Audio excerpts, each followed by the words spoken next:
we have so many speakers here that will see transformation and also the twin siblings of transformation as innovation as in various landscape. I think from the government, for example, on health related, which I think quite useful and also very transformative, and also with energy, which I think is very important now because within the next generation, there's some concern about how the older generation has been squandered the carbon related and the heavy burden, and then how the world can survive the next generations of economic activities while preserving the sustainability of the business and also society.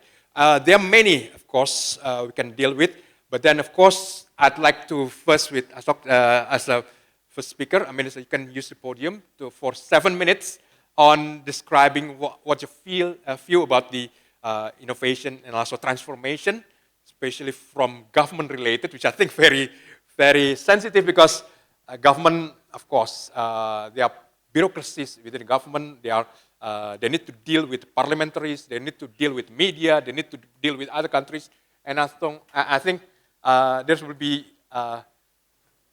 very interesting on these things. Before that, I was discussing with Ashok about one of the example of innovation driven by accident. I mean, it's an illustration. I read this from the article from Scientific American magazine long time ago, and the article mentioned about the reason why China can develop the internet infrastructure very fast, very quick, in a very rapid way. The answer is because they're the one who deploy fiber optic first on connecting cities, regions for internet connection. And the reason why China, the government, deploy fiber optics is not because of their looking forward of the speed of internet. No, simply because they try first with a copper wire, and it lost. People stealing this copper wire because there's some valuable as a commodity it's become valuable. The copper can be melted and then sell to the market. So this is something that can be done with the fiber optics, and they start with the fiber optics because nobody want to snatch the fiber optics. There's no market for that. But then in the end, China can grow faster in internet connection and communication because of this fiber optic deployed accidentally, not because of the innovation. Actually, it's driven by necessity to preserve because of adversity of people stealing all this copper wire. So this is one dimension of how the government deal with the innovation and transformation. So I think maybe Ashok have more example or more point of view about this. So the floor is yours. Thank you, Poltak. I'll sit here and discuss openly instead of taking the podium. So what's our topic today? First of all, it's not only about innovation, it's about the combination of research and innovation. Research is the first step, which is essentially transforming money into ideas, into blueprints. And for that step, we urgently need the government because we have underinvestment into research everywhere in the world. If you know the number, the OECD suggests to invest 3% of the R&D as a fraction of GDP into R&D. Almost no country achieves that. Indonesia is at less than 0.5%. Germany, I come from Germany, is at 3% roughly. Very few countries, such as Korea, exceed the 3%. So we do too little transformation from money into ideas and blueprints. The second step is innovation. That's the other way around, taking that blueprint and transforming it into money again, namely profits. And that's our second topic, namely how can we make sure that we set up a regulatory environment that fosters innovation. I'll have several examples, mainly two. One from the healthcare space. One is about the smoking market, smoking and nicotine, and the second is about weight loss. And then I have examples from a second space, and that's mainly climate change, electric vehicles, and the energy system. how do we tackle research and innovation? Basically, we have three important players that we need to tackle. Number one, companies by supply side regulation. We always need companies in the driver's seat to make sure that we create development, but the regulatory side is key. We had an example from food security before, trade barriers. Obviously, companies need a very transparent regulatory environment that ensures that we're taking innovation in the right direction. For that, we need supply-side regulations, for example, product regulations, ingredients regulations, a very clear guidance for companies. Number two, that was player number one.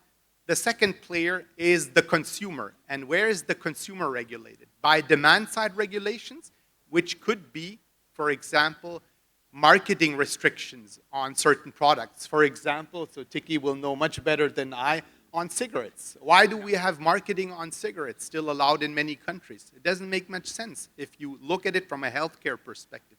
The other way around, we need to look at risk proportionate regulation on the demand side. The consumer cannot fully assess whether things are really very, very bad, such as cigarettes, or let's say I'm not from the healthcare space, semi-bad as vapes, or much better, though not healthy, such as nicotine replacement therapy or nicotine pouches. That's the second bucket, namely demand-side regulations to tackle the consumer directly.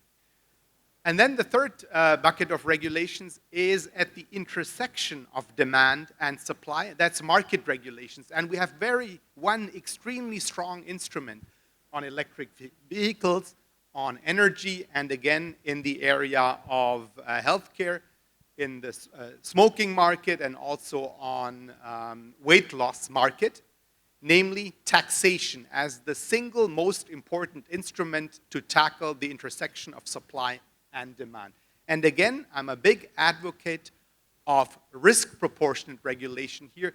That will be a main driver of fostering innovation. If we clearly show as a government which products are more risky by putting higher taxes on them and which are less risky by lowering taxes on them, or even look at Public Health England with vapes, 10 years ago, even subsidizing those products to make clear that they're better for consumers. That's my opening statement. I'm very much in favor of a strong government to foster research and to foster innovation. On the other hand, there is a very high responsibility on companies to foster innovation in a sound regulatory environment. Okay, thank you, Ashok. So, in a sense, it's the government role is indispensable, very important of how defining how the innovation, also transformation can. So Ashok already mentioned about how EV can be, require government intervention into up to certain level to make the changes in society, and also the example of smoking, and also the intermediaries between smoking and not smoking. There will be some in between. I think Ashok also mentions about the renewable energy, which I think very crucial to many countries in the world, including Indonesia. How we can move from the old-time carbon-based, which I think very, very cheap, ubiquitous everywhere, and people already get used with the carbon-based, which I think also pose a threat to our environment.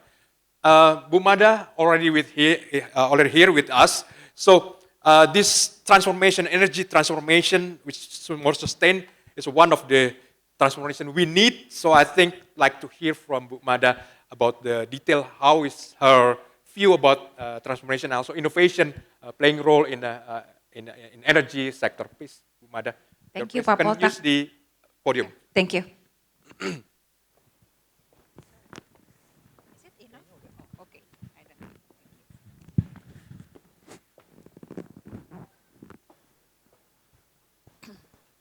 Okay, can somebody help me to share my slides?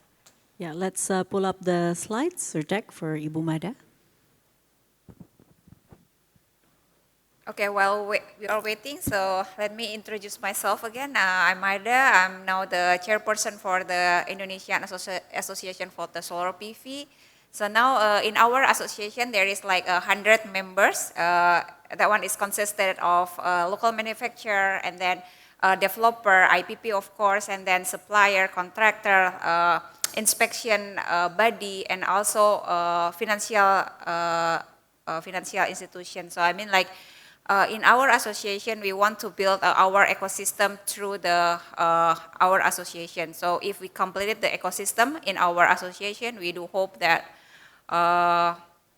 we can like giving a voice like more to like practical, because yeah, sometimes in our regulatory, sometimes it seems like perfect in regulatory, but when do it in implementation, maybe we find some obstacle. So now I want to share why solar PV will be needed in transformation. So as we know that one of our energy transition program now is like moving to like early closing for the coal power plant, and I think it will be very good for solar PV taking a chance or taking a place here, because as we know that Indonesia has like abundant for the solar PV itself. There is like 10 reasons why we need to deploy this technology. First, of course, because we have like abundant solar PV. So now the potential of solar PV in Indonesia itself, we need like 3,200 gigawatt, which is now very implemented in very small size. But yeah, we still have our optimistic to build it more. And then second, renewable and eco-friendly energy, of course, because yeah, we try to reduce the carbon itself, and then scalability and the flexibility. So in any other solar, or I mean like the power plant itself, I think solar much more the easiest way to extend the sizing for the size of the plant itself. So it is very, I think, easy to be implemented, starting from, let's say, from the residential up to the industrial or the like floating, we can say. And then decrease the technology cost. Now the pricing is like gradually lower. Like if we remember maybe like 10 years ago or maybe like 5 years ago, the price is like quite high, but now the price of the solar PV itself is very low. For example, now from the one watt peak is only like 9 cents US dollar. So this is very low.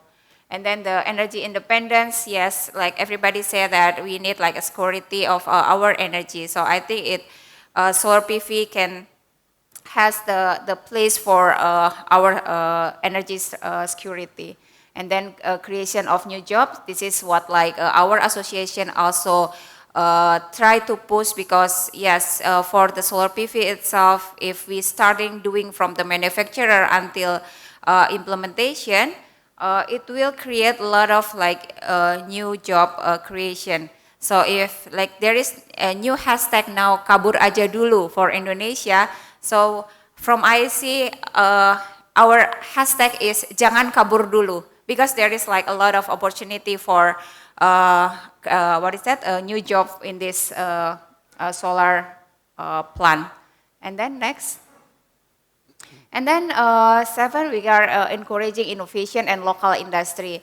As we know that now our government has their new regulation for the local content. So this is improving for the previous regulation about the local content. So we try to engage with any other, for example, country. Here is China, to bring their new technology, the first tier based on like a BNF. And then the diversification of energy sources. Yeah, Indonesia, a lot of resources, not only for the solar, like hydro and then geothermal and everything, but yes, this is one of the like biggest opportunity for Indonesia itself. And then non-productive land utilization. Yeah, actually for the solar PV itself, we can use the idle land. Like now, our government try to push for the usage of the floating. And then improving national energy security, as I mentioned before. And then next slide. This is the progress that already been doing so far, but this one is based on our last RUPTL. As we know that our new RUPTL hasn't released yet, so this is the size still like 4.7 gigawatt, but from what I heard from our new RUPTL, the size of the solar PV itself is will increase like 4 times bigger than previously. And also now we had a quota also for the solar rooftop. Next. And this is the support that needs for the energy transition. Of course, first we need, especially for financial. So this is making a lot of, what is that? Yeah, we say that this early phase or early close for the coal power plant, of course, needs investment for that. And the new technology that will be implemented also need investment. So from our association itself, from my AESI itself, there is a lot of developer now, they are like introducing, using from the program for zero capex. It means that much more easier for those industry or maybe residential who wants to use the solar PV but they don't have any investment. So from the developer can provide the investment itself. And then policy updates, yes, our government now released the new supporting regulation for the solar PV. For example, the regulation number 2/2024, which is showing the quota of the solar rooftop.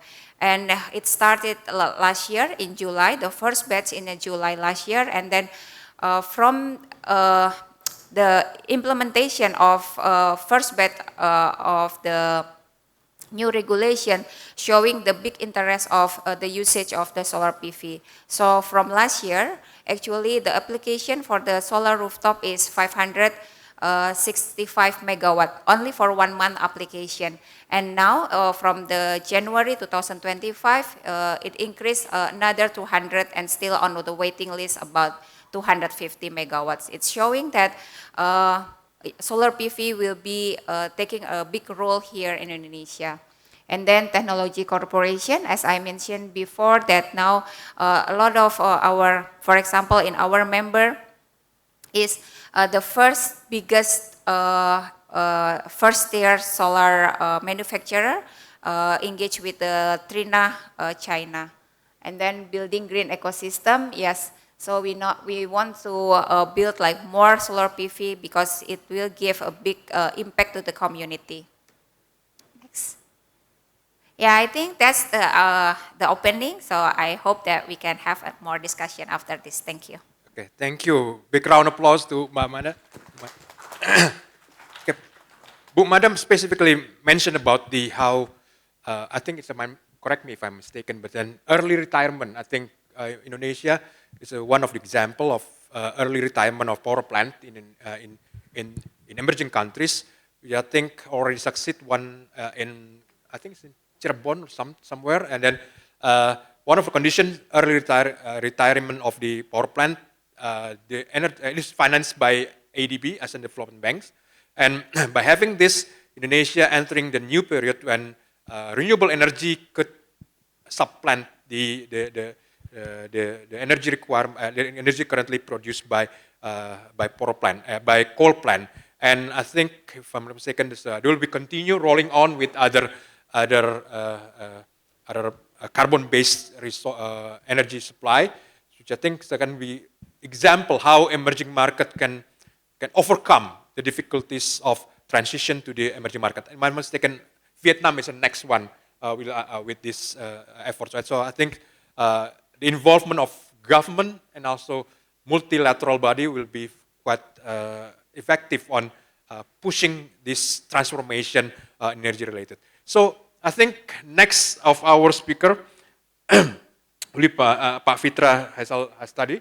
So I think this will be from academic perspective on how to deal with transformation, with the complexities, how academics can give inputs to the government and how prevent the government lost into the sea of this regulation or new regulation or updating the regulation, which I think will be very important on dealing with the transformation. So I think Pak Fithra, the time is yours.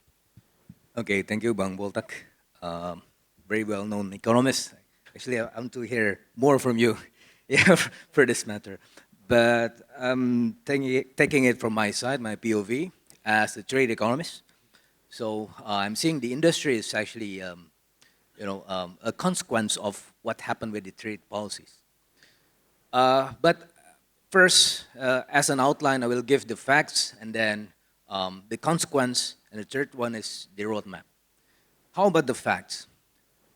Given the current announcement of the GDP in the first quarter, we have the contribution of the industry is about 19% for the overall economy. Is it good or bad? It depends. 19%, of course, this is actually the biggest contributors of all the sectors. But if you're seeing the timeline, from the early 2000, the contribution is slowly diminishing. Maybe it's not slowly diminishing, it's rapidly diminishing. Roderick, once in 2016 or 2018, wrote an article on BR stating that most of the emerging countries, of course Indonesia is one of it, is experiencing a deindustrialization. In the early 2000s, we have the contribution about 26%. Now we have 19%. But most of the time, especially coming from the Ministry of Industry, we have having the series of denial over denial, sugarcoating everywhere. They say that, oh, we are good. Our PMI is expanding from January, December, January, February. But you're not looking in a very comprehensive view. Purchasing Manager Index in manufacturing in December, January, and February is a seasonal effect. What happened in April, 46.7, a contraction. Why? Because the producers overshot. They bought more, but the demand is low. But we are experiencing more, nevertheless, a period of premature deindustrialization.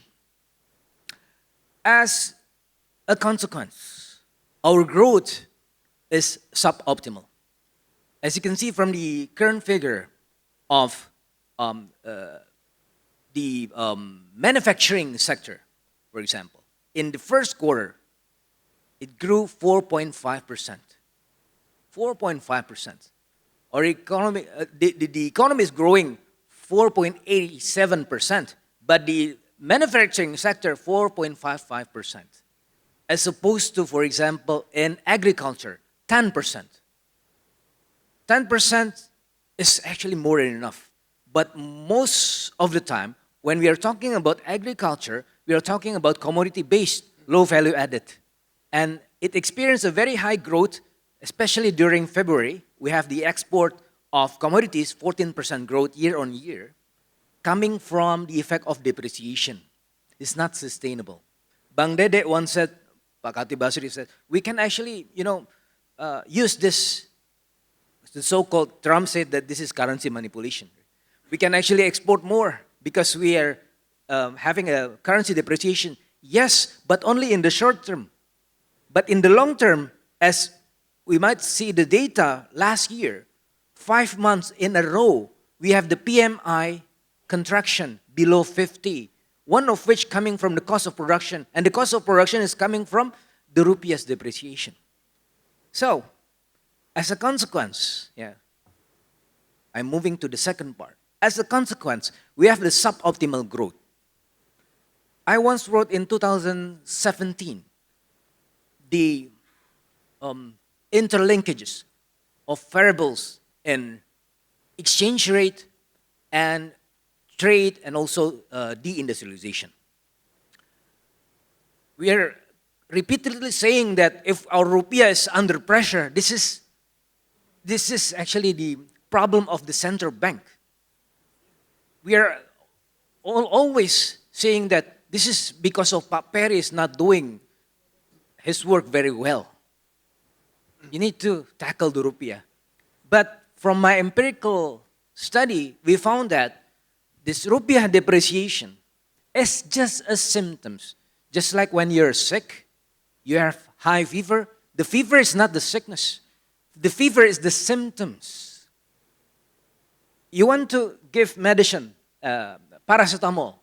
You're giving it. Of course, we have a low fever. But what is actually the illness? We're not seeing the illness here. It's just the symptoms. And then we take medicine over medicine over medicine. So our bodies cannot actually cope with that. Our kidney will be actually abrupted because of this series of medicine. The interest rate is going up, for example, to tackle the exchange rate, but it's not the issue. You're only actually, destroying the economy. What we need is actually the illness. What is the illness? The industry. Because export is surplus of production. Okay? So the surplus of production, when we are having a deficit, for example, in the long run we're going to have deficit. Although last time we have a trade surplus 59 times in a row. We have trade surplus, but it will actually slowly diminish. It's not long last because it's actually commodity based. What happened in 2012 and 2013? After the series of commodity boom, we have the deficit, almost 3% or maybe more than 3% of deficit. As a consequence, our rupiah is getting depressed. The fair value of rupiah nowadays, according to my forecast, the current account deficit this year is about 1.5%. Therefore, the rupiah is actually, the fair value is about 17,000. 16,400 because, according to my calculation, because they intervene $3 billion to $4 billion US to maintain the rupiah at this current level. But as the very foundation of rupiah, the industry is not thriving very well. So we need to actually incentivize the industry. How? Okay, then we go to the third part, the roadmap. The Ministry of Industry. I was actually the speaker of, the spokesperson of the Minister of Trade in 2020. We have a very opposing views between Minister of Trade and Minister of Industry. So one is very liberal, one is very protective. The Ministry of Industry will give more of the local content requirement, will give more of the tariff, will give non-tariff barriers, non-tariff measures, and so on and so forth. So to protect our industry. But empirically speaking, also I have my senior, Lilian Ng, wrote a book. She wrote a book in area, if I'm not mistaken, about the local content requirement. Cross-country analysis, the local content requirement is not the medicine that we need to push the industry. For the case of Indonesia, my empirical findings actually mention that you have the local content requirement going up, but at the same time the industry is going down. What happened? Because we cannot have cheap input of production. We are actually being left behind in the regional production network. We are becoming left behind.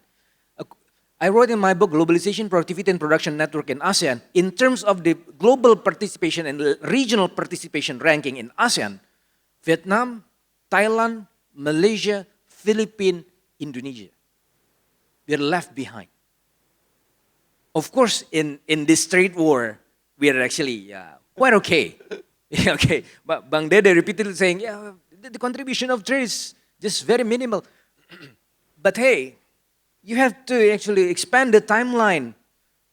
The prosperous time is actually even, even bigger. It's even actually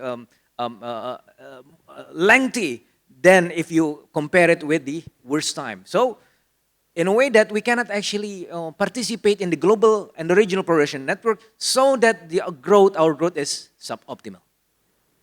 In order to incentivize this industry, we need to be more liberalized. Ironically speaking, we need Trump to do that. We have the USTR telling us to, hey, you need to cope with your TKDN, local content requirement. Hey, the import quota is just too much. I'm preaching this every week to my students. My PhD in international trade. I'm preaching this every time. When the president came, he spoke about the TKDN and also import quota. I'm very happy. And I asked my friend at the One Economy National, Firman, who said this to the president? I don't know. Maybe just a random thought. Yeah. But I'm very happy. We need actually to, use this momentum. 2 weeks ago, I was invited to the Ministry of Trade. The Minister of Trade asked me to actually explain the process of trade policy deregulation. So I'm very happy. So I'm preaching all of the trade liberalization. You need to lower the TKDN. You need to go with the Minister of Industry, the local content requirement. Maybe if you want that to be in place, okay, but maybe 10 to 15%, not 35%. What about the import quota? Import quota, according to the textbook, is even in the textbook, is the worst part of the trade policies. It's taking away the consumer surplus, and it's actually rent-seeking behavior, and the government is not getting anything. If you want to impose trade policies, they're very minimal. Although, if you ask me as a trade economist, you open all. But yeah, if I want to put my empathy to the Ministry of Industry, okay, you can have the trade policies, but maybe import tariff or maybe safeguards. Yeah, it's only temporary. Yeah, to protect our industry because of maybe, for example, the Minister of Industry asked me, what happened if the China dump all their products here while we are opening up? Okay, you use the safeguards instead. So it's only temporary for temporary injury. So as a roadmap, paradoxically, ironically speaking, if you want to actually protect the industry, you need to open up. If you want to grow, you need to export more. At least you need 3 pillars. The first pillars to have this industrial growth is human capital. The second one is infrastructure. And the third one is institution. But most of the time, this third factor, institution, plays a more dominant role. Yesterday I went to, what do you call it? AESI. What do we call it in English? Association of Economists. Association of Economists. So I actually delivered a book review on Acemolu, Power and Progress, the newest book, Power and Progress. All of the book in Acemolu are always actually stating about institution. What is institution? According to Kaufman Index, the World Governance Indicator, 6 dimensions of institutions: political stability, government effectiveness, rule of law, regulatory quality, control of corruption, and voice and accountability. So, actually, when we are talking about institution, we are talking about also the rule of law and regulatory quality, trade policies. It's very bad. So we need to, use this momentum. We have Trump, ironically, to help us deregulate our trade policies and also our industrial policies. Okay. So then we can actually negotiate with Trump. At the same time, we can invite more investment. Our current figure of, to wrap up, our current figure of the gross fixed capital formation, the growth is only 2%. So it's very minimal. So you need to, push this even more through liberalization in policies. Okay, thank you very much. Thank you, Pak Fithra. Big applause to Pak Fithra on his view about how to tackle with the problems, imminent problems in Indonesia, especially about the communicating among ministries on trade policy and also industry, and how Trump can help us indirectly on sorting out the current problems. So I agree that, for example, about TKDN has been in place more than 10 years, and there's no evaluation on whether it's effective or not. But then this is something that maybe Ashok is also. The problem with the government, the bureaucracy is don't want to mess up with the regulation and then try to ignore the evaluation. I think our next speaker is also quite interesting, Pak Tikki, because most of the modern time innovation and transformation related with health. I mean, it's vaccines is one of the innovations, and also make us live longer, and also dealing with the better quality of life. There's no segment in human history when innovation playing major role in extended our happiness and also live longer and better quality than health related. But then again, a few years ago, we also shocked, the whole world shocked with the pandemic, when every part of the world scrambling on how to deal with a very mortal threat. And I think in the case of Indonesia and also all over the world, this is something that's require strong approach and using technologies and also things that's our disposal in either in a private sectors or in a government related, which I think can help tackle on this program. So Pak Tikki will present us about the transformation in health related, which I think will be very related with Indonesia. Please, Pak, time is yours. Thank you. I'm going to stand up. If I could have my slides, but before that, I am from Indonesia originally, although I've spent most of my career overseas, including 13 years at the WHO in Geneva in Switzerland. So I want to talk to you today about this topic of industrial transformation for health improvement in Indonesia. I think it's clear to all of us, in the last 100 years or so, we have seen unprecedented improvements in global health. In Indonesia, for example, life expectancy has increased from 41 in 1951, when I was born, to 71 in 2023. Currently, we live in the era of the digital revolution, which is going to promise even more gains in global health. Now, in healthcare, the digital era is driven by maybe 6 key drivers. The first one is knowledge advances in the life sciences, messenger RNA vaccines during COVID. Second, the exponential increase in computer power. Third, the internet.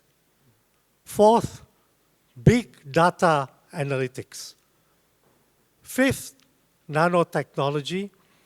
And finally, the dramatic increase in the power of artificial intelligence, AI. Let me highlight to you 3 transformations that's happening in the digital era. The first one is better policies through big data analytics.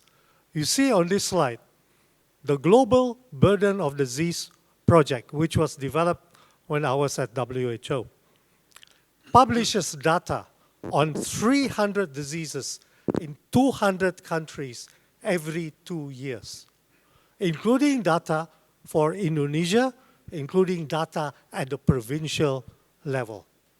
This is nothing short of a revolution in health information.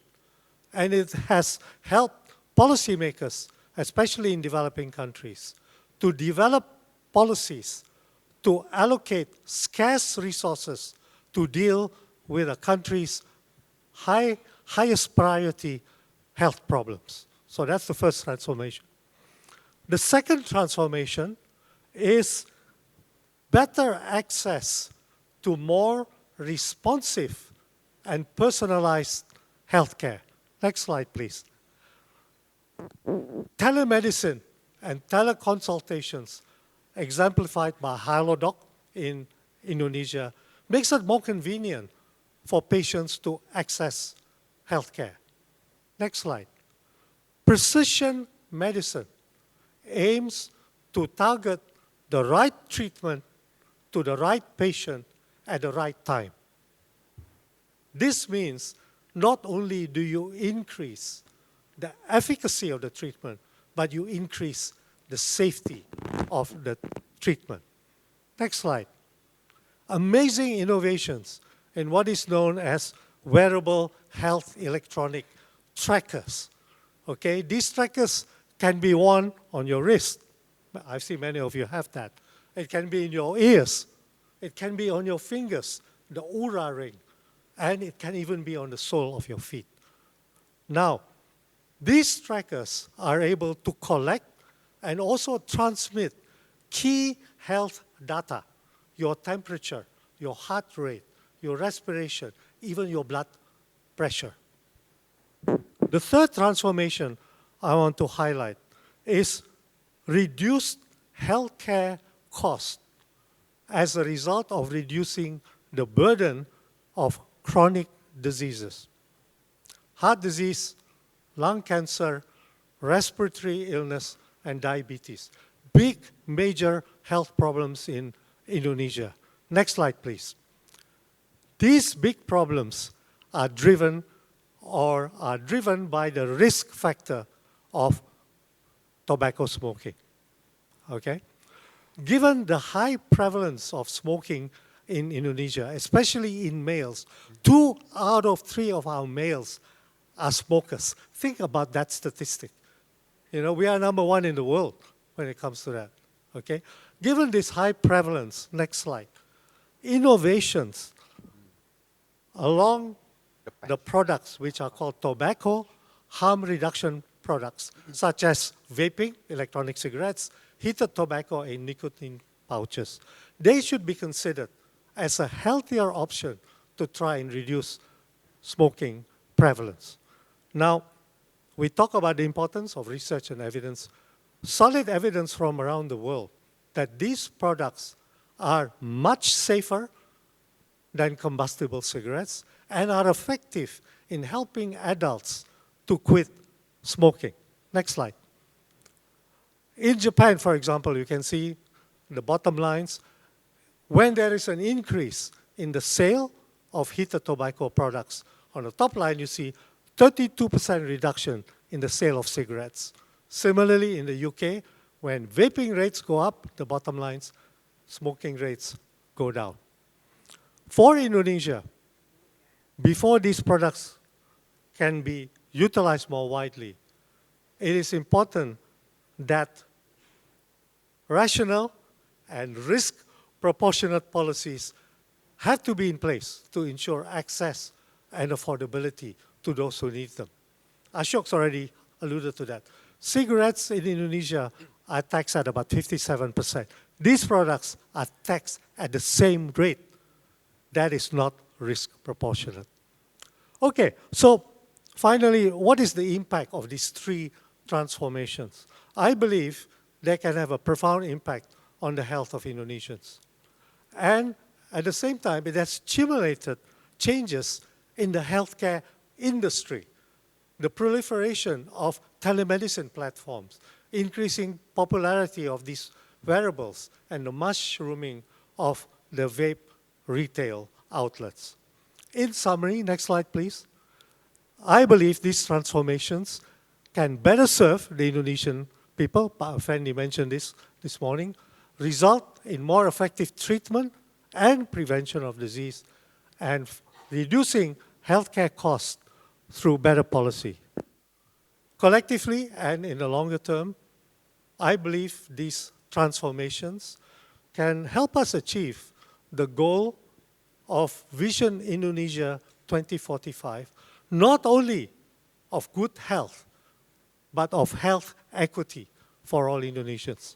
Thank you. Okay, thank you. Big applause to Pak Tikki. So, in essence, that's the momentum of the COVID should be maintained. That's bring changes on every one of us on tackling with the health-related problems, and there's some innovation that can make the efforts of health-related can be dealt with more effective.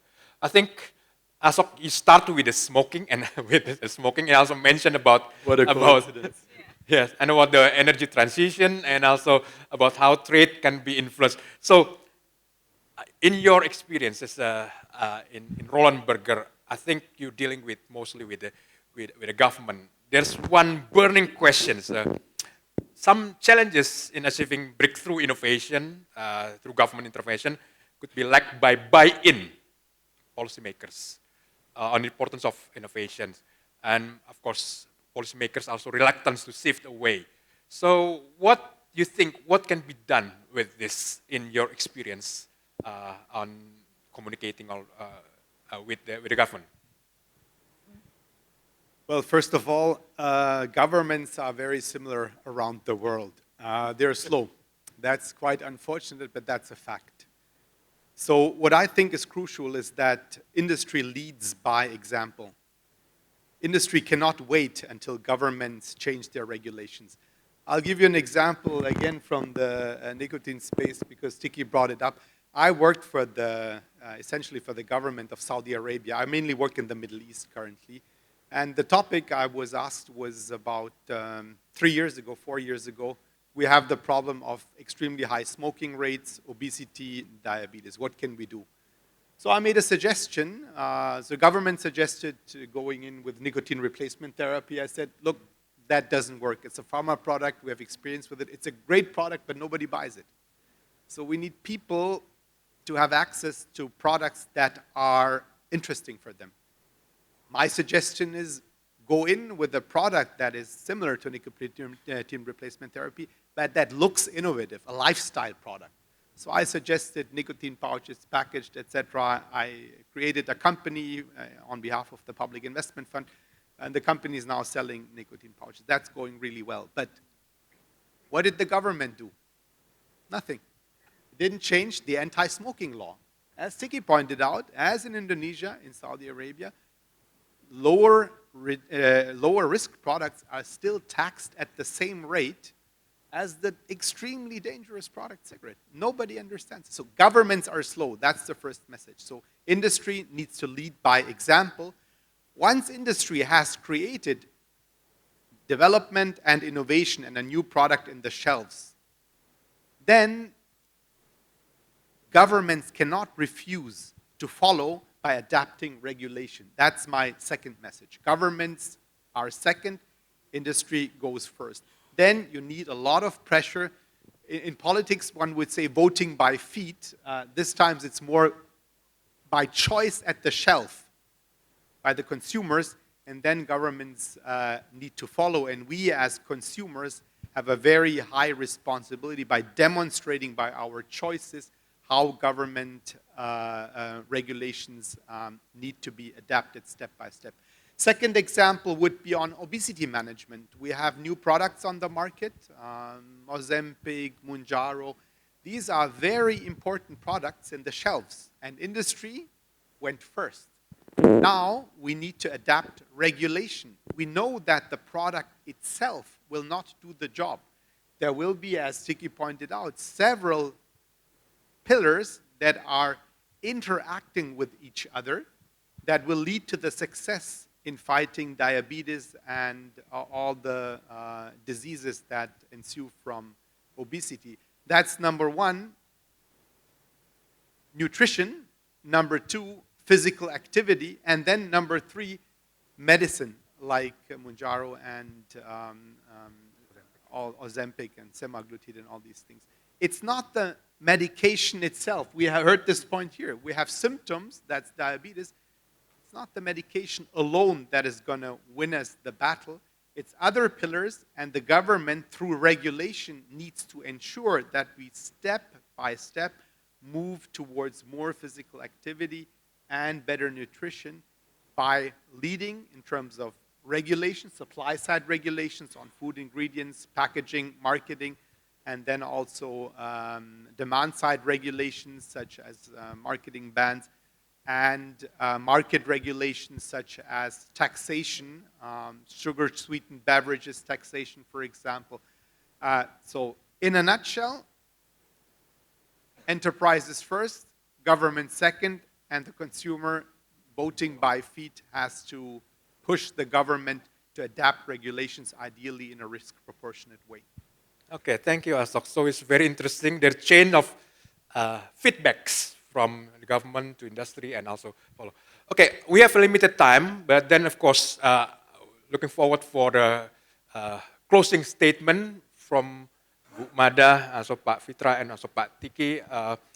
Can you give us a closing statement on how tackling, especially in sustainable energy, and how Indonesia can be done, do something on this, Bu Mada? Yeah, I think for the solar PV itself, for the industry, showing the last year until now that the appetite of the usage of the solar PV, especially for the industry, because they have mandatory from, for example, like the headquarter, like for example, the RE100 company, they insisted to use the solar PV. So I think, like what Ashok said, that sometimes industry is going first, and then second is the regulation. And now, what we experience on it, that when industry going first, it will show that the appetite of the usage of the solar PV is getting high, makes the regulation come adaptive to the situation, and then customers say that, okay, if you had a good regulation, now that everybody wants to come here to invest, to change, to improve the technology that already exists. For example, like previously, Indonesia only has the local manufacturer, but they don't has really implemented the new technology because they haven't got like a first tier like what we had now. So lately, as we know that one of the manufacturers open for the AESI is exported the cell itself to US, to America, means that it's showing that Indonesia actually can, as a good place, as a hub for the energy transition in regional. It's showing like that. And yeah, we are like actually grateful that now government more like listen to us, to especially to the association, and help us to improve or to implement our target here. Thank you, Bu Mada. Maybe the next Pak Fithra, of course, this to move first actually from Trump instead of our government. So please, your closing statement. Yeah, I just remember what Ronald Reagan once said in 1981 in his inauguration as the president of the US. He said that you cannot find a solution from the government because the government is the problem, right? So Government is a problem. Okay. so in a way that we need to involve the private sector even more, because what the government has been doing is just creating the so-called crowding out effect. Building infrastructure, yes, but without private sectors, the infrastructure is not going anywhere. Protecting the industries, but the truth is the industry is getting more depressed. So I think in a way that Pak Prabowo is very true in a way that he wants to actually involve more of the private sectors, taking away of part of the state budget, put into a more productive effort, taking away it from infrastructure, because in infrastructure, for example, many private sectors can actually, build infrastructures with the PPP and so on and so forth. So we need less government intervention, more private sector involvement. Okay, thank you. And finally, Pak Tikki, you may have something about. I'm just going to pick up on what Ashok said about sometimes the difficulty of convincing a government to be more open to the scientific evidence of harm versus risk. And policymakers in government are sometimes criticized for ignoring evidence. But in my 13 years at WHO, when I worked with government health ministries, I'm quite sympathetic to them actually, because they have so many other issues to deal with. And Sir Michael Marmot, who was chairman of the WHO Commission on social determinants in health, I think summarized it nicely. And this is what he said in terms of being sympathetic to the policymaker. Science does not engage in blank minds that get made up as a result. Science engages with busy minds who have definite views on how things are and how things should be. That's the barrier we need to understand and think about when we talk to policymakers. Thank you. Thank you, Pak Tikki. So, big applause to our speakers. I never imagined that I'm moderating with separate issues, separate different issues. And in the end, I can see there's some harmony. That's first, government need to be involved, but then government also the problems. So we need to raise awareness of what the problems.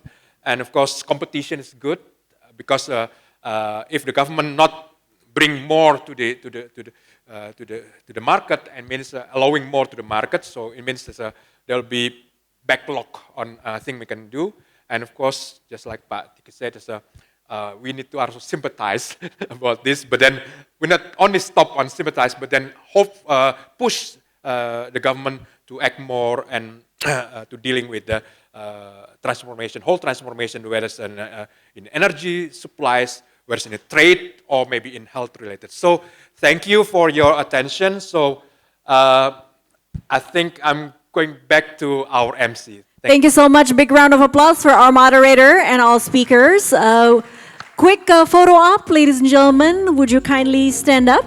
And with this, I would like to invite CEO of Center for Market Education, again, Mr. Carmelo Ferlito, to join us on stage. Mr. Alfian Banjaransari as Country Manager of CME Indonesia, and also Pak Chandra Rambe as President of CME Indonesia.